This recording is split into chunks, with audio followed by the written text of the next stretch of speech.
பூசம் நட்சத்திரத்தில் பிறந்தவரா நீங்கள்? உங்களின் நட்பை பற்றி பார்ப்போம். மேலும் திருமணம் செய்ய பொருத்தமான நட்சத்திரங்களைப் பற்றியும் பார்ப்போம். வாருங்கள். ஹஸ்தோ தமிழ் ஜெய் வியாசசியின் வணக்கம்.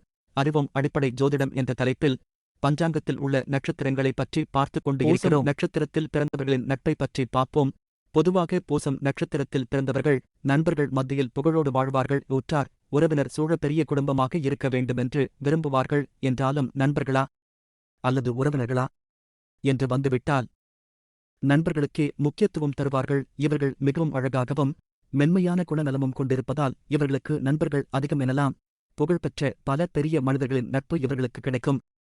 பூசம் நட்சத்திரத்தில் பிறந்தவர்களுக்கு நட்பு நட்சத்திரங்கள் என்று பார்க்கும்போது நட்பு கொள்வதற்கு உகந்த நட்சத்திரங்கள் என்றால் அவை புனர்பூசம், விசாகம், போரட்டாதி, அனுஷம், உத்திரட்டாதி, அசுவினி, மகம், மூலம் ஆகும். மேலும் இவர்களுக்கு நன்மை செய்யும் நட்சத்திரங்கள் ஆயில்யம், போரம், அஸ்தம், சுவாதி, கேட்டை, போராடம், திருவோணம், ரேவதி, பரணி, ரோகிணி, திருவாதிரை ஆகும். ஆயில்யம், கேட்டை, ரேவதி ஆகிய நட்சத்திரக்காரர்களின் நட்பு மிகவும் நன்மை தரும். பரணி, போரம், போராடம் நட்சத்திரக்காரர்கள் நண்பர்கள் மற்றும் வாழ்க்கைத் துணையாக அமைந்தால் வெகு சிறப்பாக இருக்கும்.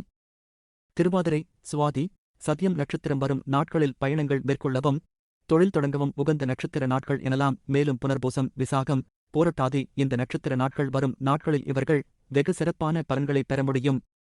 பூசம் நட்சத்திரத்தில் பிறந்தவர்களுக்கு நட்பு கொள்ள தவிர்க்க வேண்டிய நட்சத்திரங்கள் என்று பார்த்தால் அசுவினி, மகம், மூலம் நட்சத்திரங்கள் வரும் நாட்களில் எந்த பொது முயற்சிகள், பயணங்கள் செய்யக்கூடாது. மேலும் இந்த நட்சத்திர நாட்கள் மற்றும் இந்த நட்சத்திரத்தில் பிறந்தவர்களின் நட்புகளை தவிர்ப்பது நல்லது. மேலும் இந்த நட்சத்திரத்தில் பிறந்தவர்கள் வாழ்க்கைத் துணையாக வருவதை தவிர்ப்பதும் நல்லது என்று சொல்லலாம். கார்த்திகை, உத்திரம், உத்திராடம் இந்த நட்சத்திரம் வரும் நாட்களில் மேற்கொள்ளும் எந்தச் செயலும் ஆதாயம் கிடைக்காது. ஆனால் மற்றவர்கள் மட்டுமே ஆதாயம் அடைவார்கள்.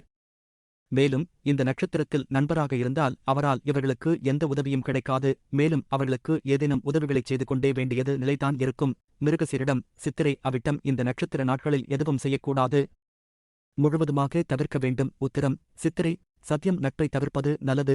கும்பராசியில் உள்ள அவிட்டம், போரட்டாதி நட்சத்திரங்களும் சாதகமற்ற நட்சத்திரங்கள் ஆகும். பூசம் நட்சத்திரத்தில் பிறந்தவர்கள் திருமணம் செய்ய பொருத்தமான நட்சத்திரங்கள் பற்றி பார்ப்போம். பூசம் நட்சத்திரத்தில் பிறந்த பெண்களுக்கு பொருந்தும் ஆண் நட்சத்திரங்கள் புனர்பூசம், போரட்டாதி, ரேவதி, அசுவனி, ரோகிணி, திருவாதிரை, விசாகம், கேட்டை, உத்திராடம், மிருகசிரிஷம் 3 மற்றும் 4ஆம் பாதங்கள் மட்டும் கார்த்திகை, அஸ்தம், சுவாதி, மூலம், சத்யம், ஆயில்யம், உத்திரம், அவிட்டம், மகம் ஆகியவை பொருந்தும் நட்சத்திரங்கள் ஆகும். பூசம் நட்சத்திரத்தில் பிறந்த ஆண்களுக்கு பொருந்தும் பெண் நட்சத்திரங்கள் உத்திரம், கேட்டை, மகம், விசாகம், உத்திராடம், ஆயில்யம், ஆஸ்தம், மூலம், போரட்டாதி, மிருகசிரீஷம், சித்திரை, சுவாதி, கார்த்திகை, ரோகிணி, புனர்பூசம், அவிட்டம், சத்யம் கியவை பொருந்தும் நட்சத்திரங்கள் ஆகும். 10 பொருத்தங்களை மட்டும் பார்க்கக்கூடாது. ஜாதக பொருத்தம், மன பொருத்தம் ஆகியவற்றை பார்க்க வேண்டும். இங்கு சொல்லப்பட்ட கருத்துக்கள் எல்லாம் பொதுவானவை ஆகும். தனிப்பட்ட ஜாதக பொருத்து கட்டாயம் மாறுபடும். நன்றி.